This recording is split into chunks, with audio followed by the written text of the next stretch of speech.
Annie, over to you. Thank you, Colleen. Welcome back. I hope you all got a good tea break.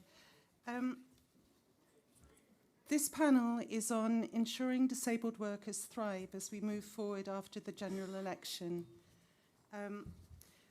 With us today, we have myself, and then we have Natasha Hurst, who's NUJ President, and as she said yesterday, our first disabled activist president, and she is brilliant. And so is Rick Morris of the Greater Manchester... Burgess, sorry, I've done this again. I've got a really good friend called Mick Morris, and in my head, this is Rick Morris. It's not, it's Rick Burgess. Apologies. Rick Burgess from the Greater Manchester... Coalition of Disabled People and the Greater Manchester Disabled People's Panel. Yeah. Yeah. And he has had quite a good influence on Mr. Burnham of late, so that's quite useful if you're from the Manchester region. Unfortunately, our trusted comrade, Unite, Ellen Clifford, is unable to join us today due to ill health, but she's beaming solidarity at you all, and I know that many of you in this room know her. She's a Unite member and a good trade union activist, as well as a disabled activist outside of the trade union movement.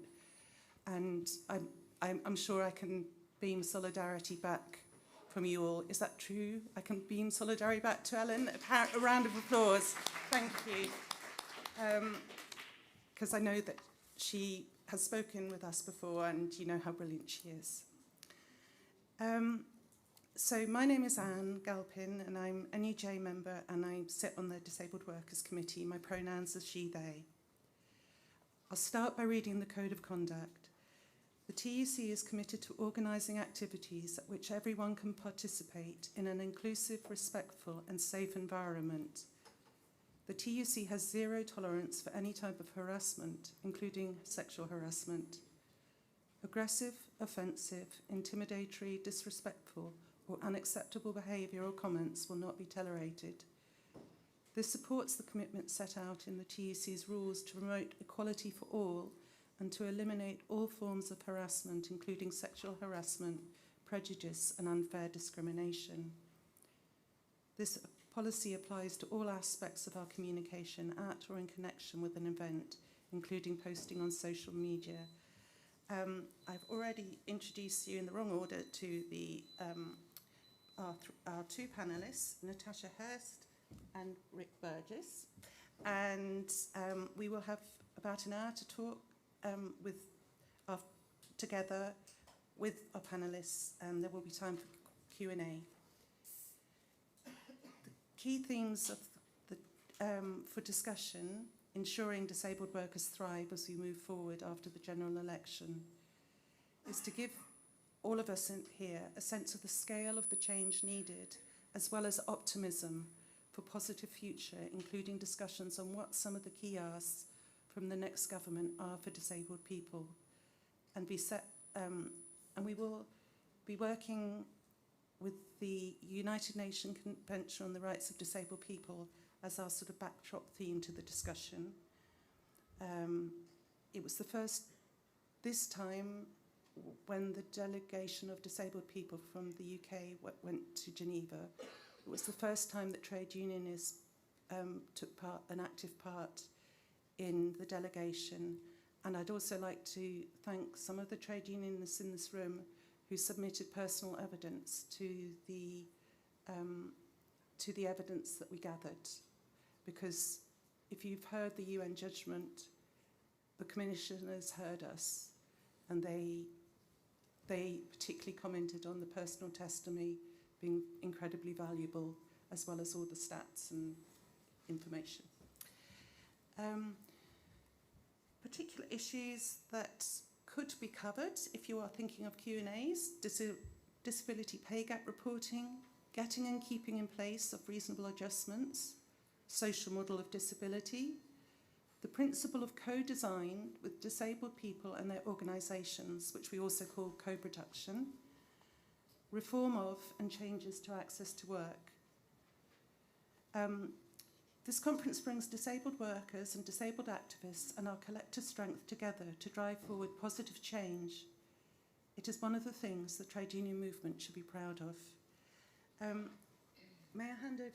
I'll start by handing over to Rick from Greater Manchester Disabled People's Panel. Yeah. First of all, I'd just like to say, I think, is that Alex at the back on the tech desk? Yay, Alex. So let's hear it for techies. Yay! I'm a Unison member, used to be Unite Community member. In Greater Manchester, the Greater Manchester Coalition of Disabled People, which is a disabled people's organisation, which means, in our case, it's 100% run and staffed by disabled people under the social model of disability. And when the advent of Metro Mayors came along in about 2016, we eyed an opportunity, and with other organisations of disabled people in Greater Manchester, we put together a manifesto for the candidates to agree to.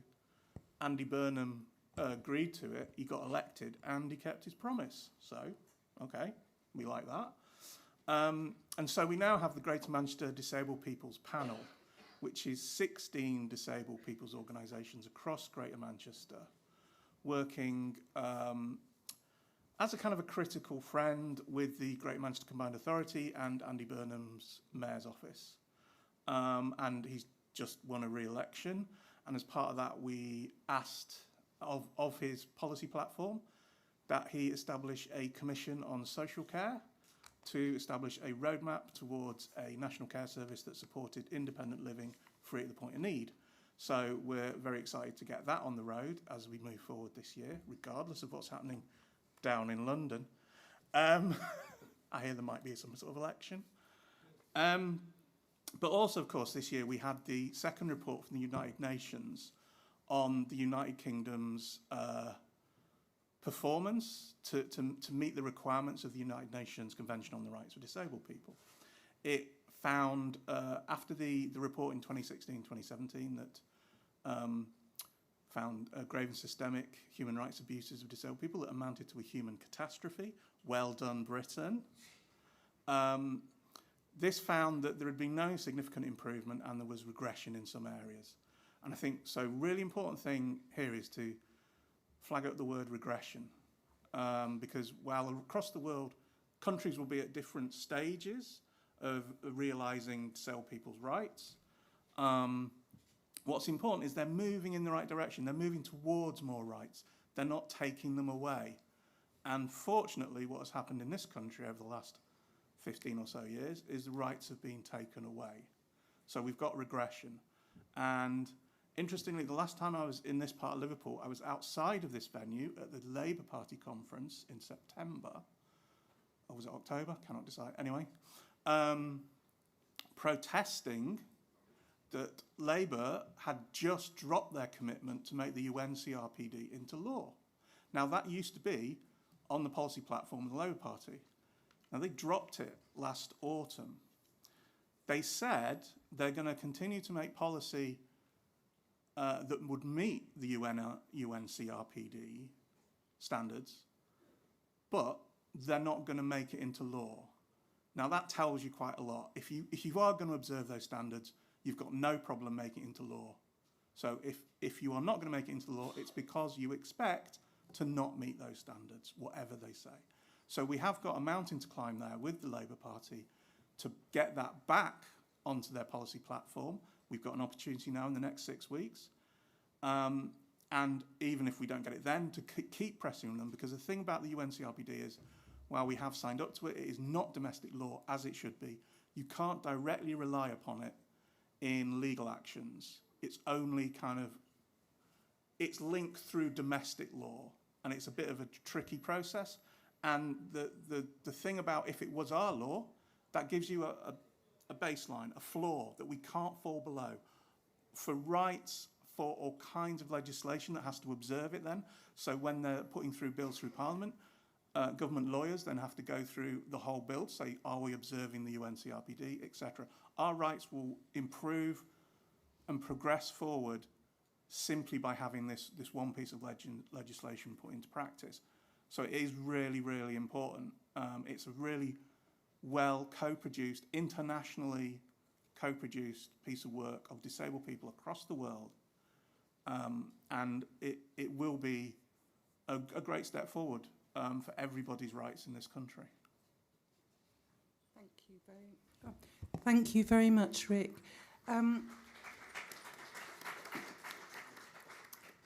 It's good to have you with us.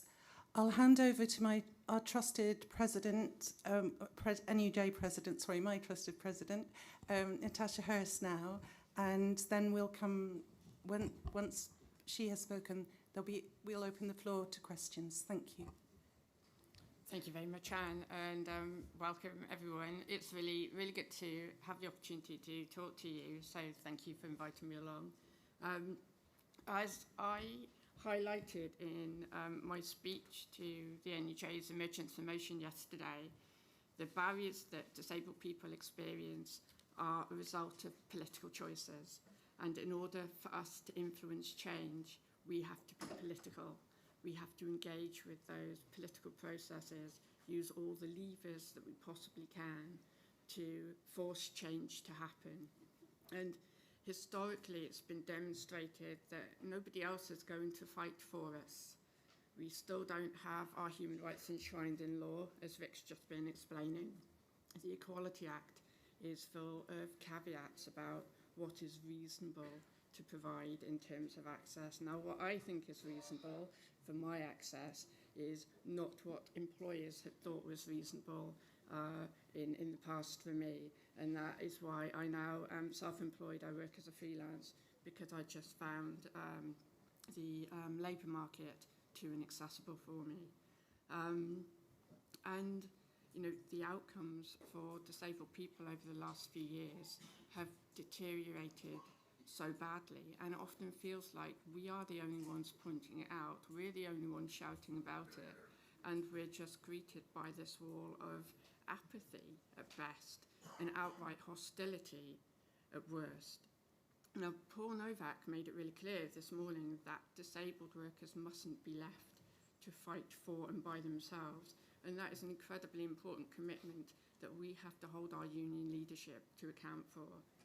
And equally, the trade union movement needs to extend its solidarity and collective power to the wider disability movement, because nobody else is representing the voices of disabled people who can't work at a UK level.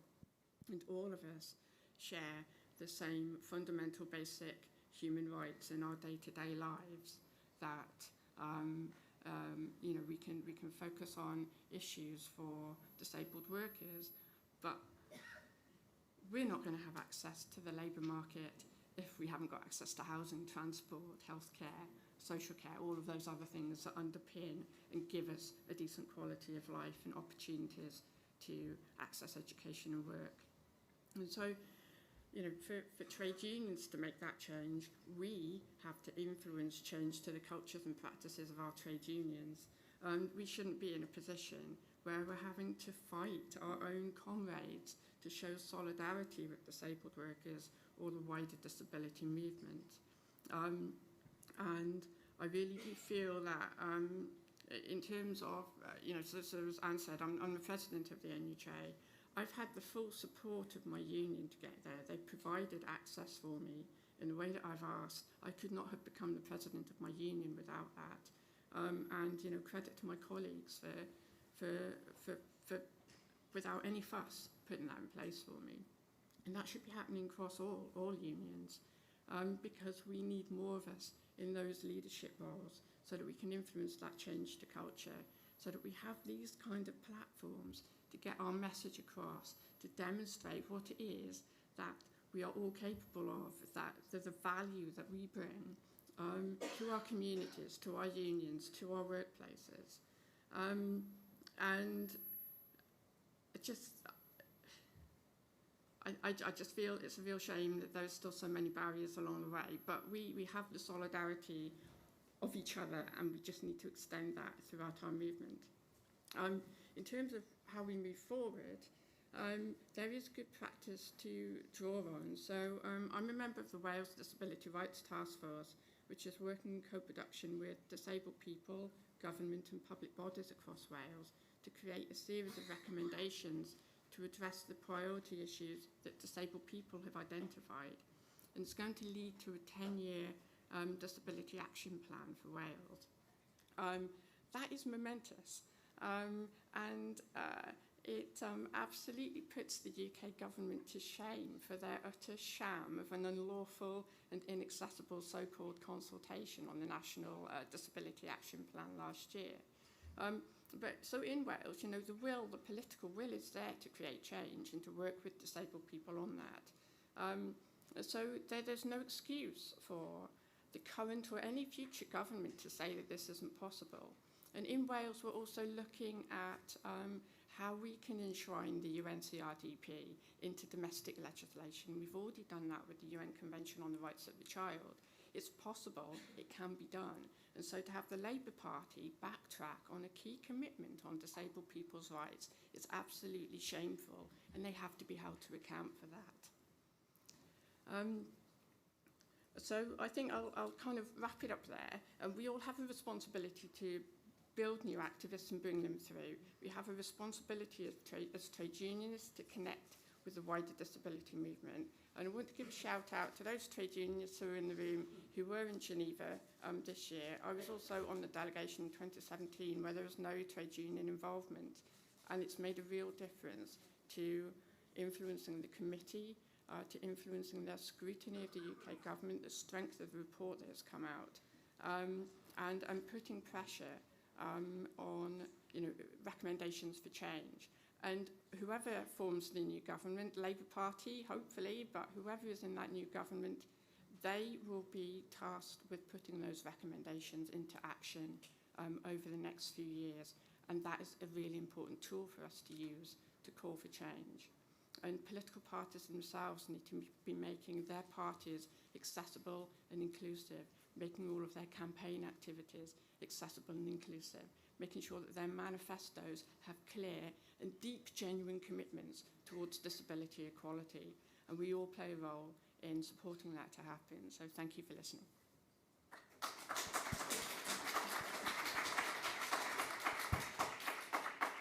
Just before I open up to the floor, a couple of sort of follow-on points. I'd like to point out that the government in Wales is a Labour government, the longest running Labour government we've ever had. So I'm not in Wales, wish I was in many ways. So let's hope that the Westminster Parliamentary Labour Party takes a leaf out of Labour Wales's book. Anyway, and also in terms of, I'd like to thank all the unions that supported delegates through the first Disabled Workers Leadership Programme, which was held last year. And it's really good to see quite a high proportion of those delegates here today as delegates at this conference, which proves that investing in training and supporting disabled trade unionists pays off, because then you get disabled trade unionists, lay activists, disabled trade unionists, presidents. This is what we need to be doing as unions, to remember that so many of us experience barriers to our participation, and it's the duty of all of us to remove those barriers so that more of us, so all voices are heard. We have diversity and plurality and, sorry, I'll waffle off no more. I just wanted to get a mention in that, partly because I understand that the TUC is preparing for another round of leadership programmes for its equality strands, and we'll look forward to those. Thank you. Now, can I see any questions? Can you raise your hands?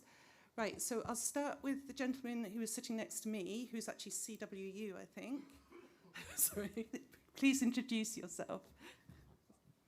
Adam Alarakia from Communication Workers Union.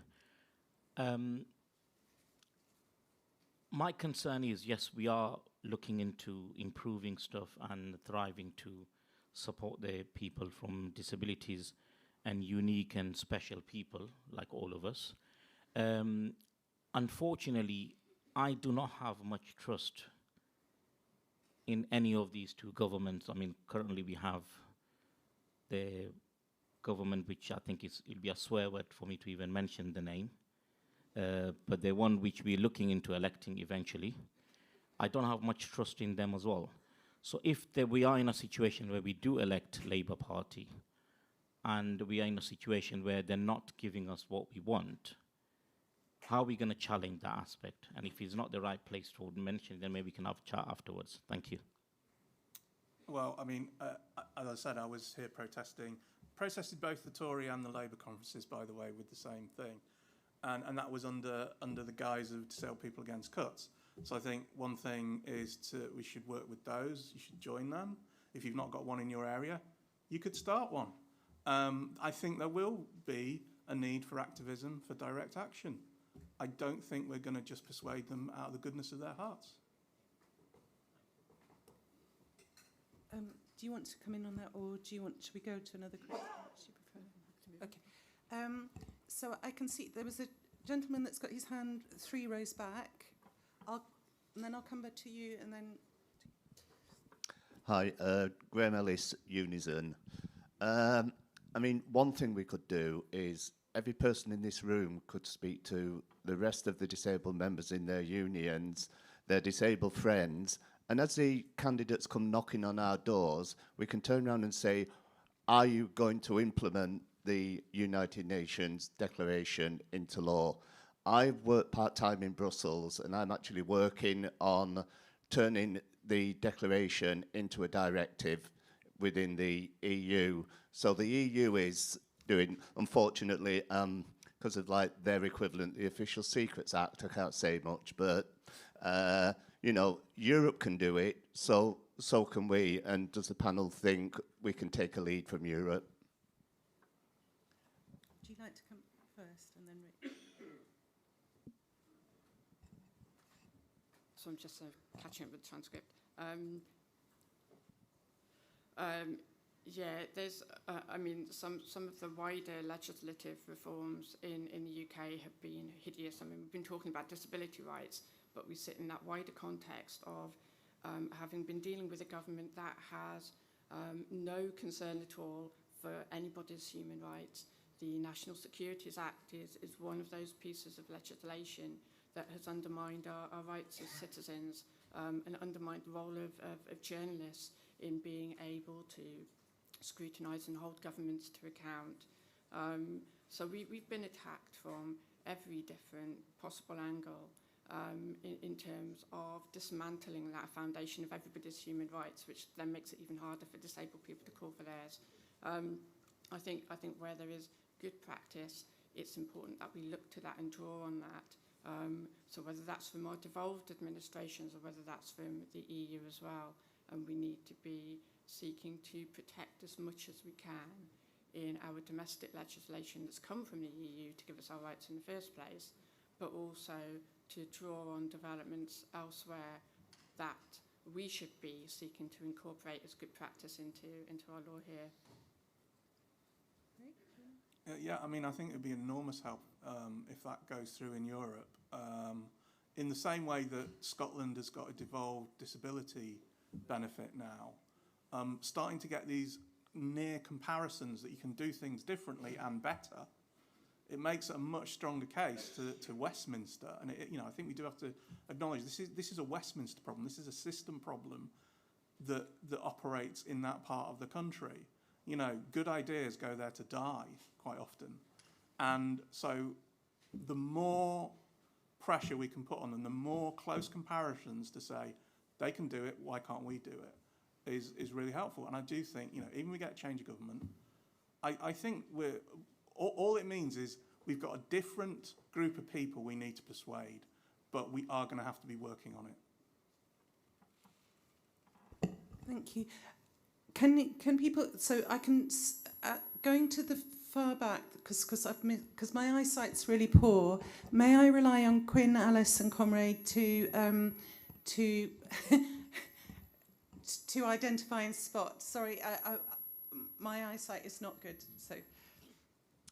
Hi, my name's Natalie. I'm with Equity. I gave evidence at the UN Geneva conference as a freelancer regarding access to work and its inability to recognise freelancers or anyone working self-employed, particularly within my industry.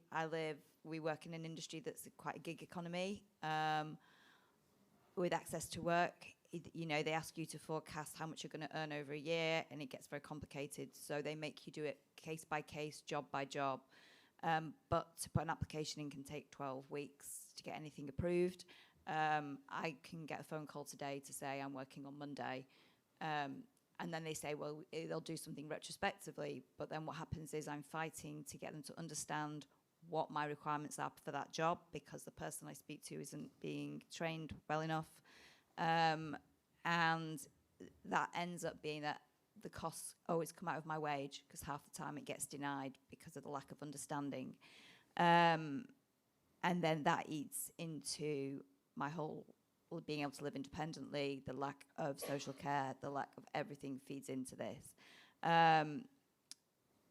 What I guess I'm asking with this is can the TUC commit to getting the next government to reform access to work, working in co-production with deaf, disabled and neurodivergent people and with trade unions to understand how people work in different ways and freelancers. A lot of disabled people are freelancers because you can work your condition around your job. We need a system that understands that, makes it very easy and simplified, and that trains the people that are on manning the phones and putting those applications forward, because without that, it doesn't work, which means that people are not working. And really, we need Social Security to be a trade union issue. We need to defend any safety nets, because otherwise employers then have no obligation to provide better paying conditions.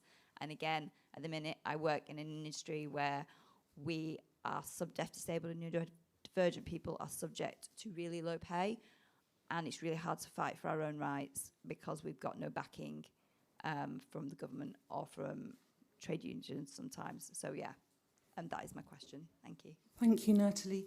I'll just come in quickly, just so that people know. If you look at the report to conference, under Section 7, pre-election influencing, the TUC, one of the things they've been engaging with the Labour Party about is removing the access to work cap and ensuring the application renewal processes are efficient, personalised and flexible, and entitle disabled seekers to, in principle, indicative awards. As a precarious freelancer, I really feel your question, and sorry, too close, thank you. As a precarious freelancer, I really feel your question, so I'll hand over to another freelancer to my left. Thank you. You're absolutely right, and I think that co-producing reforms to access to work are absolutely necessary to address the issues with the system. In practice, it's absolutely a great idea, it's what we need, but in reality, it's far too slow, it's far too bureaucratic, it's really complex to navigate, and it means that, especially for those of us who are freelance, where the type of work that we do varies so much from day to day, or if we're on commissions or short-term contracts, we need to have our adjustments ready and in place from the second that we are starting that piece of work, and that just isn't the reality for most of us. And we also know that disabled people are more likely to be self-employed because of all the barriers in the labour market. So we're damned whatever we do. It's a really important area that needs reform. Well, yeah, access to work is something that they quite often bring up when we have talks with shadow ministers or the disability unit. They know it doesn't work well, and they know it needs to be improved. But getting that commitment to properly co-produce it so that it's actually the system that works for us and isn't like a pain in the arse, to be frank. I know I had an access to work assessment, and they offered me a thing that was £2,000. I said, it's useless, don't want it, but this thing 500, that'd be great. I said, no, you either take the 2,000 or nothing. It's like, I was trying to save you money here.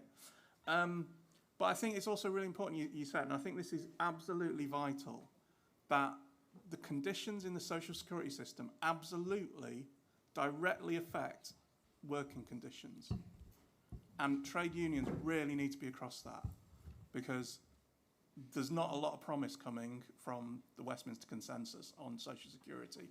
And if that continues to be devalued and made more abusive, which it is at the moment, it's very abusive, that is actually going to feed into worse paying conditions for workers, particularly precarious workers. I just want to shout out as well here to Andy in the audience, who, if you don't use Twitter, he's the one reason you should. His account is Ben Claimant. It's fantastic. So check that out, at Ben Claimant.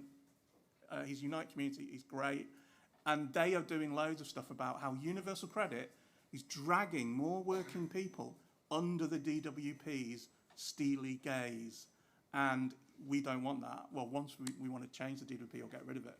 But also, you know, subsidising low pay and bad employers shouldn't actually be, you know, what the government is up to.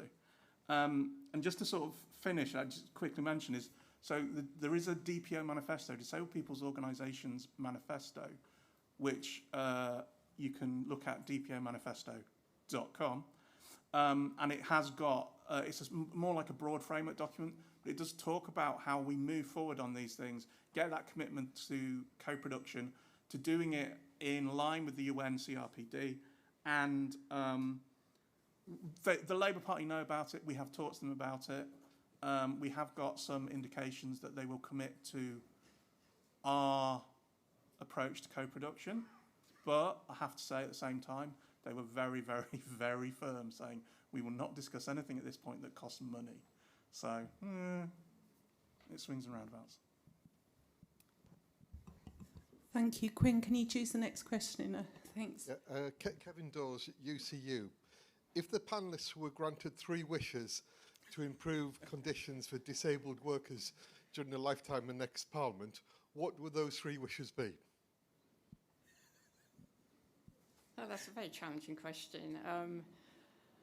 I mean, the first thing would be a complete attitude change, a complete mindset change from absolutely everybody, to recognise that we are equal, we have equal rights, we should have access to those rights, and the support should be in place for us without any barriers to our access. So I think if that was in place, everything else would fall into place. So you've just got one from me. Well, apart from the joke one of always asking for another 1,000 wishes, then you just keep going, don't you? I wish so we could get anything. God, I think now we talk about disability equity, so that's sort of the social model with disability justice in an intersectional framework. And I think kind of a national legal standard that was actually more than the UN CRPD that met the needs of disability equity, which would be a proactive thing. So you can't just go, you've got to do this. They actually have to reach it, exceed it, and go out of their way to actually anticipate, which is sort of already a little bit, there's anticipatory duty. But we could lead the world if we wanted to, instead of actually being the loser of the world as we are at the moment. I can see Hannah from PCS has got her hand raised.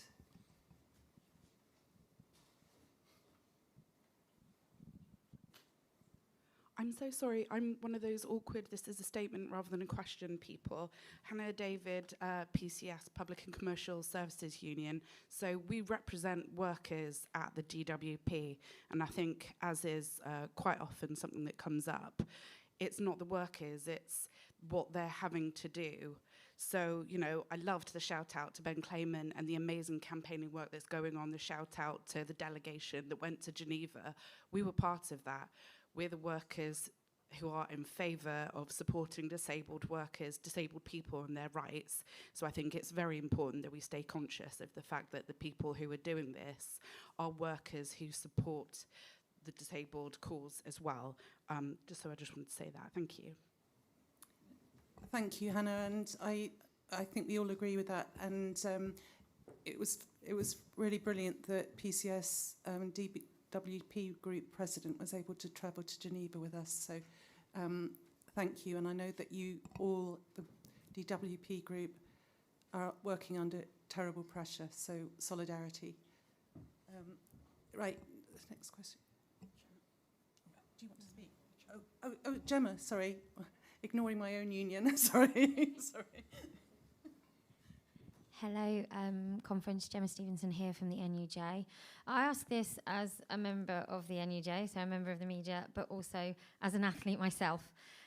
We are about to enter peak inspiration porn season, aka the Paralympics. The amount of fights I have in editorial meetings about not framing an achievement around somebody's disability. As an athlete also, I think when we win things and it is framed around our disability, we are sometimes used by governments and political people as kind of a banner to hold up. Look what you can do. Why have you got problems in our society? We must be doing everything right.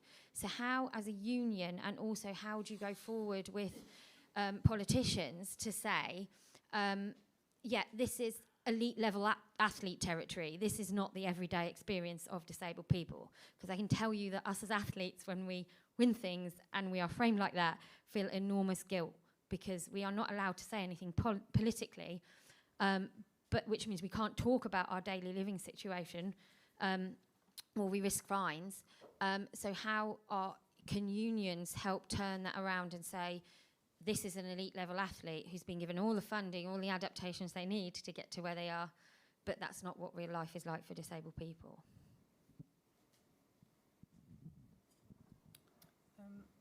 That definitely comes to you. You can. Yeah, it's again, it's the framing of things, isn't it? And this is one of the things that we try to do within the NUJ is to educate journalists about the complexities of reporting on disability. Everybody's access requirements are different. Everybody's barriers are different. What works for one person isn't going to work for somebody else. And it's absolutely right that we celebrate our Paralympic athletes, because what they've done is absolutely tremendous, just as any Olympic athlete should be celebrated. But there is that danger that, that inspiration porn being used against us, and that has been the case, so often. It comes down, I think, to telling our stories and telling them well. We don't want to be seen as victims of, tragic, broken people, how we're often portrayed. But there's a reality to our lives. The barriers that exist are not of our making. We can live with our impairments, we can live with our health conditions, and we can have fulfilled, happy lives, so long as the barriers are not there preventing us from having control over the decisions that we take and the things that we do. And we need to make sure that we have things in place so that we can just get on with going about our day the way that we want to. And that is the message that often doesn't come out when disabled people and our lives are being talked about in the media. I think probably many of us in the room are not fans of the sort of disability training that encourages you to sit in a wheelchair for a couple of hours or, simulate disability. If people want to really understand the barriers in our lives, how it is that they are there and how we can get rid of them, then they need to spend time talking to and listening to and understanding disabled people's points of view. And again, it's up to us, I think, to be in as many places as we can, when we can, to, as sort of experts, for example, the BBC, you can sign up to their database of expert contributors so that you can comment on all sorts of issues. It doesn't have to be about disability, but it's about getting disabled people's points of view in there. Take part in local radio station call-in chats on different issues. Find different ways of getting your point of view across as a disabled person, because the more that our voices are heard, the more that people will have the opportunity to understand the nuances that impact on our lives. I just, really what you said is I think you need to maybe push the envelope of what they consider you can talk about and say that again, yeah, you are an elite athlete. You get a lot of barrier removal built in to what you're doing, so you can do it. And I think that other disabled people won't get that. And to push it back on that, you know, these are the barriers in society. That's what disables us. And that isn't a political point, that's a society point. There's a gentleman in the blue suit there, and then there's a lady with a blue hijab there. And it's the guy from this.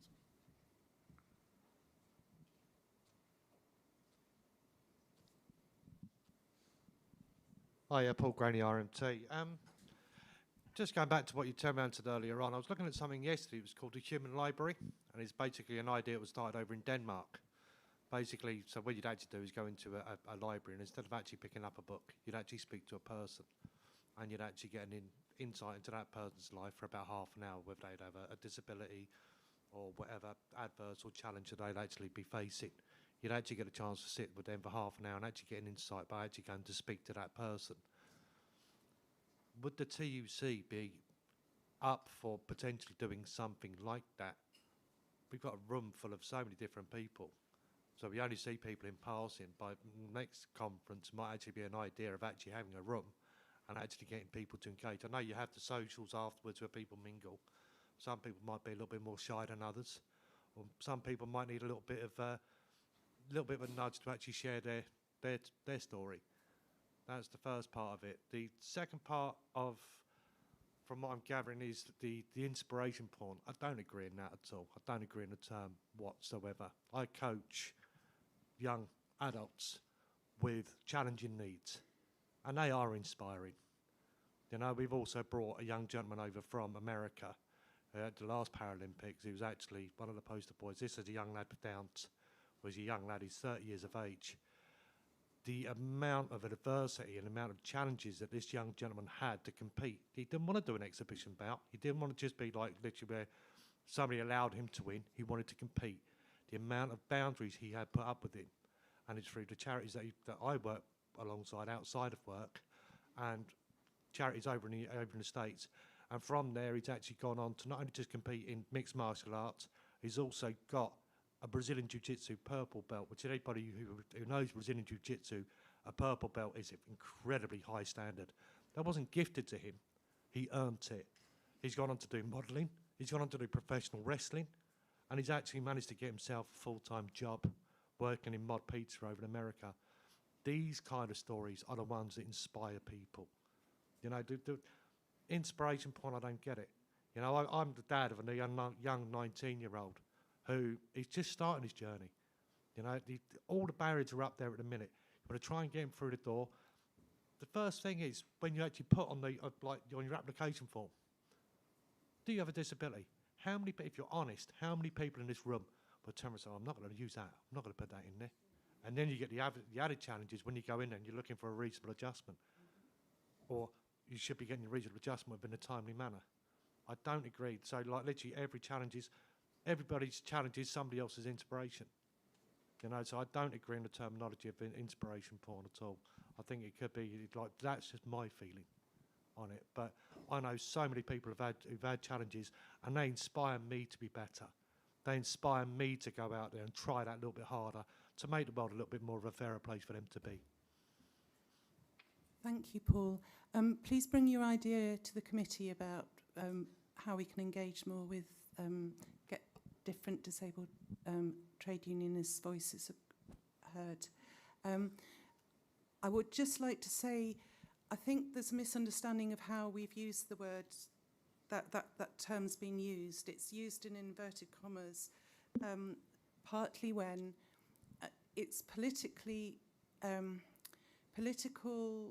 editorial choice has pushing some disabled people onto a pedestal, whilst the rest of us are considered unworthy.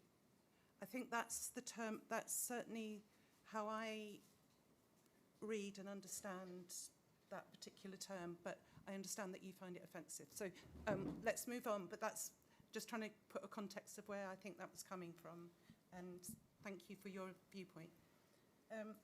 Does anybody want to come back to it. To Paul.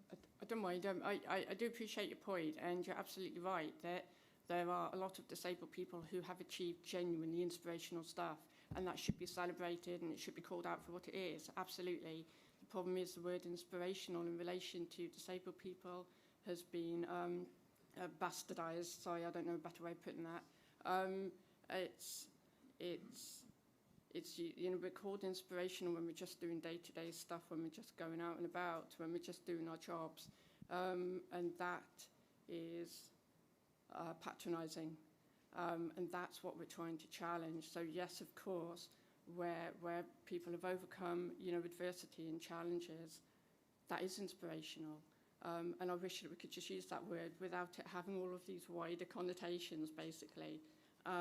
But, I'm sure different people will have different views in this room on that, and it'll be a good point of discussion. I think, so sort of speaking from a social model perspective, is its political use is, you can all be inspired by people you know, people you read or see about. But what it's used for is for non-disabled society to go, well, we don't have to do anything, we don't have to change. It's for disabled people to work really hard to make their life for themselves. And that's the absolute opposite of the social model, which says that we are disabled by attitudes, ideologies, physical barriers in society. And it's for society, non-disabled people, to remove those barriers so that we are equal citizens. So it's a rights-based argument. You don't have to earn your rights, you've got them intrinsically. So I think that's why when we use the word inspiration porn, we're talking about that political phenomenon. We're not saying that anyone can be inspirational, but the uses of it to deny our rights. Thank you. And we've got the sister with her beautiful hijab. Hello. Yeah. Hi. A couple of points that I wanted to raise, actually continuing on with this issues around self-employment, because I think there are the things that people really don't understand about the position of self-employed workers, particularly in the arts industries. For example, there is this huge disparity in terms of the way that the tax system perceives and values artistic creations. So you can, in terms of the HMRC, you can say, well, I earned £20,000 last year writing a play, and I need to spread that, or I got commissioned to write a play. I'm going to write that play for the next 3 years. So HMRC will allow you to spread that income across those years and say that's what you're doing. However, that bears no relationship whatsoever to what's happening in terms of universal credit, where the self-employed person, even if they're on a commission or they're given a job that only lasts for 2 days, they're expected to deliver their income on a monthly basis, and if they fall below a certain amount of that, they will lose their benefit, which is clearly horribly unjust. Also, self-employed people can't claim sickness benefit in the same kind of way as other people who are employed can. Strangely enough, there is this weird thing that access to work is supposed to simultaneously function as a way in which self-employed people can claim sickness benefit, because if you look at it, there's all this stuff about delivering sick notes to it, whilst simultaneously delivering you to your individual needs in this workplace, which they won't accept you'll have unless it's permanent, and it's just ludicrous. I find one of the things that I'm kind of saying here, and I think this is really illustrative of, is that when we look at the way that working class people have been dealt with in the arts over the last 15 years, it's very clear that there has been real marginalisation of working class voices in the arts. And that in terms of disabled working class people, that is also really, really true. So therefore, if you are a working class artist, you're really struggling to survive. If you're somebody who's got has got loads of money, and you've got a second income, and you get commissioned to write a play and they charge you 20, you can go, oh, well, sorry, I'm doing that for the next 25 years. The tax office will go, oh, fine, that's all right, you got your own money. You do that as a working class person, and they'll say, sorry, no, you're not getting any benefits, despite the fact that you probably won't even get the 20 grand for writing this play until you've actually written the thing. You'll get a bit of it up front, you'll get a bit in the middle, you get a bit further down the line. Thank you. I think it's just really bad, because we're not discussing how self-employed workers are being treated in this industry, whilst across the whole of the board, whilst at the same time, as we've said, they are increasingly part of the workforce, the disabled workforce in this country. Also, I know that we've not really had much of discussion of ageism. Could you please wind up? Could you please Yeah, fine. wind up? There you go. I'll shut up now. Bye. Thank you. I can reassure you that I bring up freelancers at every single committee meeting, to the complete frustration of all my colleagues, because I agree with you that there is more that the trade union movement could be doing for atypical, precarious and freelance workers. So our committee hears a lot of it. But I will pass you over to Natasha, who can also speak. Sorry. Yeah, the Federation of Entertainment Unions is sort of a collective of our creative unions, and these are the kind of issues that we raise. I'm affected by it as well. There are times when my income would have been low enough that I could have claimed universal credit, but I'm too terrified to because I'll accidentally end up in breach of DWP rules. And you're right, it's a ludicrous system that does not understand or account for the variability in freelance income. In another role, I'm also the chair of Disability Arts Cymru, so I represent disabled artists in Wales, and we see these same issues there for our disabled artists, in that it's so difficult to get access to opportunities in the first place, to get access to paid opportunities for the voices and the stories and the work of disabled artists to be seen. And, you know, in the same way that the food banks shouldn't exist, there shouldn't be a need for food banks to exist, there shouldn't be a need for universal credit to exist. Nobody should be in a situation where their income is so low that, as Rick said, employers have to be, you know, being subsidised for employing people on an absolutely pitiful, immoral wage. And the same thing applies with freelancers. It's really, really difficult to secure rates that we can live on comfortably, especially those of us who are disabled and have those extra costs to deal with too. So much is wrong in the world of work, whether you're paid as a staff PAYE or freelance, whether you're trying to find work or whether you can't work and you need to know you've got the security of an income to live on. So much is wrong, so much needs reform. And that's why we're here, that's why we're discussing the issues that we are, to make sure that we collectively understand each other's concerns and we can raise them in different points in our unions and in our communities as well. Well, I'll just go back to, and I should say, I got it wrong, it's the disabledpeoplesmanifesto.com. I knew it was. There are so many issues, but so I think rather than us going on for the next 5 hours, we have to get the government to commit to a way of working which is co-production with disabled people, because we wouldn't even have such a ridiculously bad system as that if it had been drawn up with us. So we need to government to basically get the idea that it needs to make policy with us and not to us. Thank you. And Mel. Hi, thank you. I'm Tanzim Hussain from Unison. Just wanted to quickly reply to Paul as well. I totally agree with what you're saying, and I think the impact is huge on underrepresented groups, especially if they got intersectionality such as being black, women, LGBT+, and young workers as well, not to forget them. They will not disclose that they're disabled. And I know a lot of us haven't disclosed that we're disabled when we're going for a high-profile job role, because we know it looks bad on there. So I just wanted to agree with Paul. Just got two parts of the questions. How can TUC influence the incoming new government to have more disabled people holding office? As we all know, Westminster isn't really an accessible place for us. And also, I know we like to do surveys. Can we do, or is there anything that we can do to find out how many MPs and councillors and people who are holding office are disabled with a disability, not a child with a disability, but themselves classed as a disability? Thank you. So disclosure is a massive thing that I still think is not, like, we've talked about the disability pay gap, the disability employment gap, but like the disability safety gap, to be safe to say you can disclose in your place of work. I don't know if we would call it that, but it's a massive thing. And that goes directly into the question about MPs. So I actually did a piece of work a while ago trying to figure out, just looking at what everyone had said, and the most we could figure is out of, it's what, 650 something MPs? We've got about 21 that were definitely for sure disabled, and there's no way that is all of them. But that is, I mean, I think that's really, it's emblematic that people do not feel safe to disclose.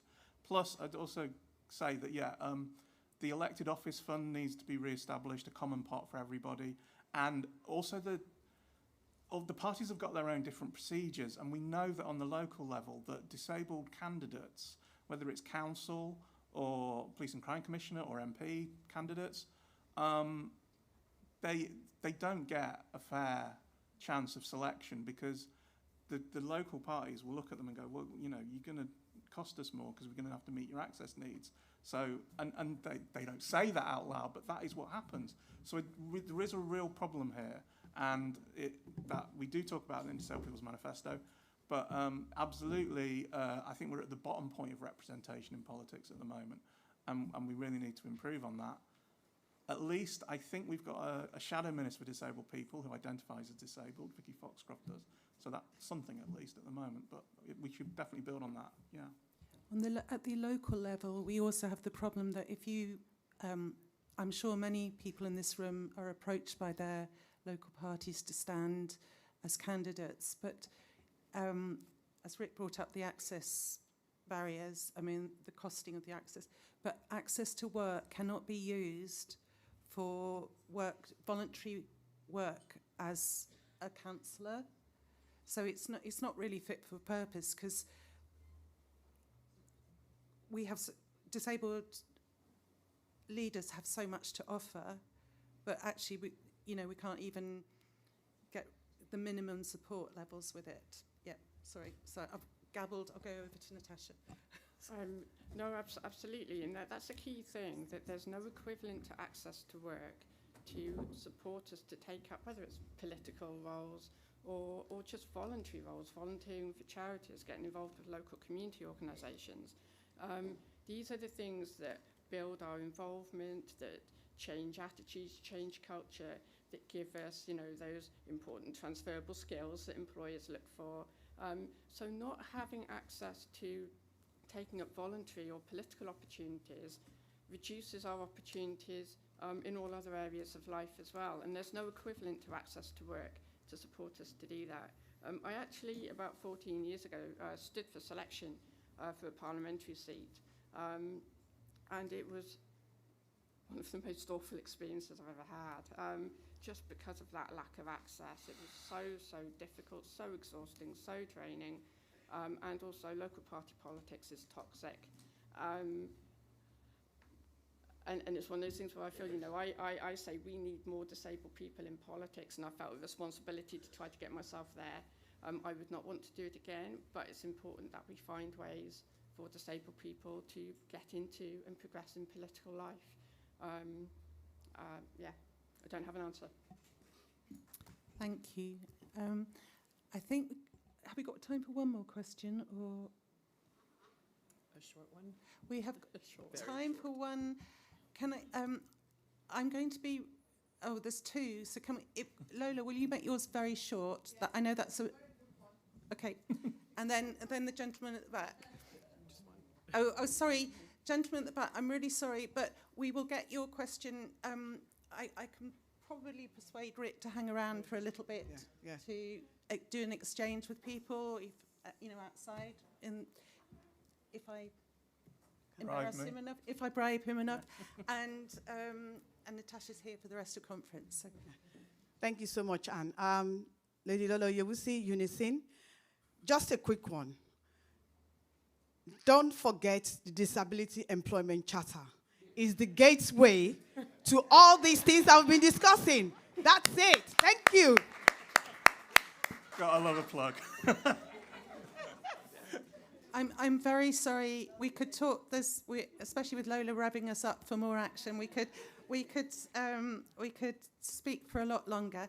As I said, as I have just bribed Rick, he will kindly hang hang around a little bit out inside in the atrium. So if anybody's got a burning need to discuss with him, and Natasha will be around for the rest of conference. So I'm sorry I can't take. I see your hands. I want to give everybody the chance to speak, but I have to thank Natasha and Rick and all questioners for your contributions. And I've even run out of time to do a roundup or ask the panellists for one final word. So we need to. Yeah, we have to get on because Colleen's got to resume the chair and we've got a lot of business to get through. So thank you, conference. Thank you.